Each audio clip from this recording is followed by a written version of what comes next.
नमस्कार दर्शकों, आप देख रहे हैं एमएनएस न्यूज़ लाइव। मैं हूं आपके साथ खुशी। आइए देखते गुड मॉर्निंग सुपरफास्ट सुबह की कुछ खास, कुछ हल्की फुल्की खबरें। राजू श्रीवास्तव को बुखार से आराम, तीसरे दिन तक उतरा फीवर। यूपी सरकार ने रेजिडेंट कमिश्नर को सौंपी देखरेख की जिम्मेदारी। कॉमेडियन राजू श्रीवास्तव की देखरेख की सेहत में सुधार हो रहा है। तीसरे दिन उन्हें बुखार से पूरी तरह से आराम मिल गया है। दिल्ली एम्स में राजू की देखरेख के लिए यूपी सरकार ने रेजिडेंट कमिश्नर को जिम्मेदारी सौंपी है।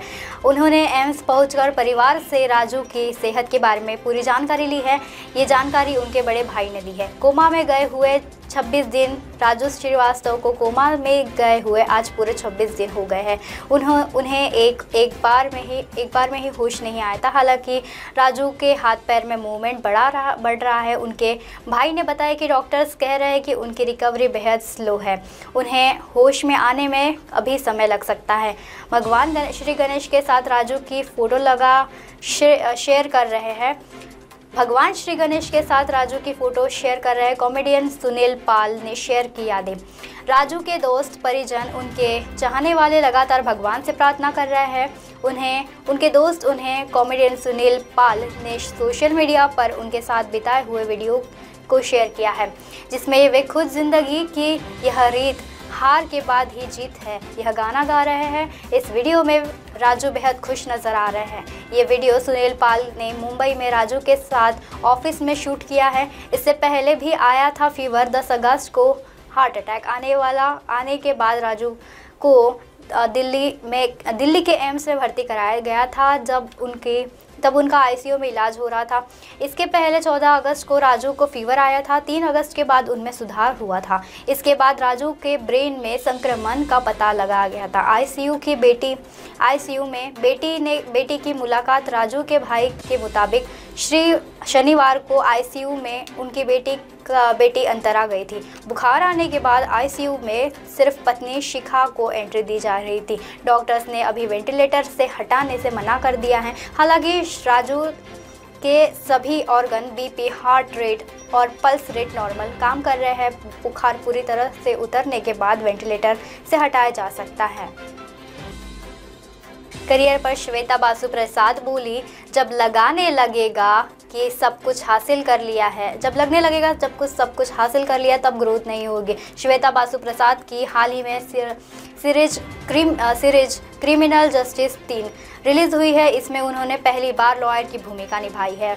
अपने इस रोल के बारे में श्वेता ने दैनिक भास्कर से यह खास बातचीत भी की। पढ़िए बातचीत का प्रमुख अंश। क्रिमिनल जस्टिस 3 देखने के लिए मैं खुद एक्साइटेड थी। सीरीज़ में मेरा लेखा का किरदार पंकज त्रिपाठी के कैरेक्टर माधव मिश्रा और को टक्कर देता है। आदित्य गुप्ता द्वारा निभाए जाने वाले किरदार मुकुल को लेकर दोनों की कहानी लास्ट तक जाती है। लेकिन देखने में लोगों को जितना मज़ा आया उतना मज़ा करते हुए मुझे भी आ रहा था। मैं मानती हूँ कि मुझे पहले दर्शक के बाद मैं अभिनेत्री हूँ। मैं स्वयं इस सीरीज़ करते हुए देखने के लिए एक्साइटेड थी, क्योंकि स्क्रिप्ट पढ़ते समय मुझे बहुत मज़ेदार लगी। यह स्क्रिप्ट बहुत मज़ेदार लगी। सच कहूँ तो स्क्रिप्ट एक बार में ही पढ़ा था और यह भाव तब आता है जब कहानी काफ़ी दिलचस्प हो। कहानी और मेरा किरदार दोनों ही बहुत दिलचस्प हैं। मैं ग्रे लाइन का एक नया पहलू देखने के लिए साथ में काफ़ी कुछ जानने को भी मिला। इसमें इमोशनल और मनोरंजन दोनों हैं। शायद यही वजह है जो दर्शकों को मज़ा आ रहा है। ऑडियंस और को स्टार दोनों लिहाज से पंकज की फ़ैन रही हूँ। पंकज जी मेरे सीनियर है। मैं भी अभी सीख ही रही हूँ। उनके साथ सीरीज में दोबारा काम किया। इससे पहले तशाकद फाइल्स फिल्म की थी। बतौर ऑडियंस और को स्टार दोनों लिहाज से पंकज की बहुत ही बड़ी फ़ैन हूँ। वो 42 साल जिंदा लाश की तरह रहे। रेप के बाद बरसों कोमा में गुजरे। जान जाने के बाद बना रहा इच्छा मृत्यु का कानून। नई दिल्ली। कर्नाटक के एक छोटे से गांव हल्दीपुर से सपनों की नगरी मुंबई में पढ़ाई करने और अपनी पहचान बनाने आई एक लड़की। बचपन में पिता का साया उठा। मेडिकल की ट्रेनिंग करने को लेकर नर्स बनी। लोगों की सेवा में दिन रात निकालने वाली 25 साल की युवा, ईमानदार और मेहनती लड़की अरुणा शनबाग, जिससे प्यार किया, उसके साथ 7 फेरे लेने की तैयारी कर रही थी। मगर 27 नवंबर की रात को कुछ ऐसा हुआ जिसके बाद इस खूबसूरत और मेहनत लड़की का जीवन हमेशा के लिए अंधेरे में छा गया। मुंबई के किंग अटवार्ड मेमोरियल हॉस्पिटल में बतौर नर्स का काम करने वाली अरुणा का उन्हीं के अस्पताल में वार्ड बॉय स्नेहलाल वाल्मीकि ने बलात्कार किया।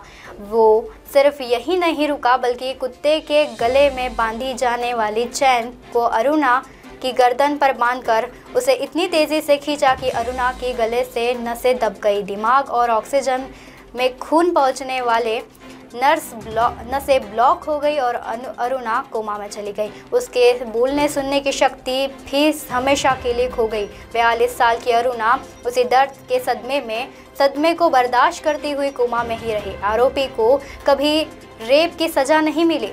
एक हंसती खेलती लड़की को जिंदा लाश बनाकर छोड़ देने वाली आरोपी सोहनल को सिर्फ 7 साल की सज़ा मिली। जब अरुणा ने कोर्ट में इच्छा मृत्यु की गुहार लगाई तो उसे मौत भी नसीब न हो सकी।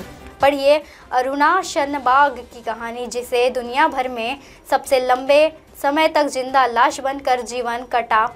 जाने आखिर क्या हुआ था 27 नवंबर की उस रात को। पढ़े अरुणा के जीवन में पूरी कहानी बदल दी गई, जिसके संघर्ष ने बदला हजारों का जीवन। अब तक के लिए इतना ही। कल फिर मिलेंगे देश और दुनिया की तमाम खबरें। देखते रहिए MNS न्यूज़ लाइव। नमस्कार।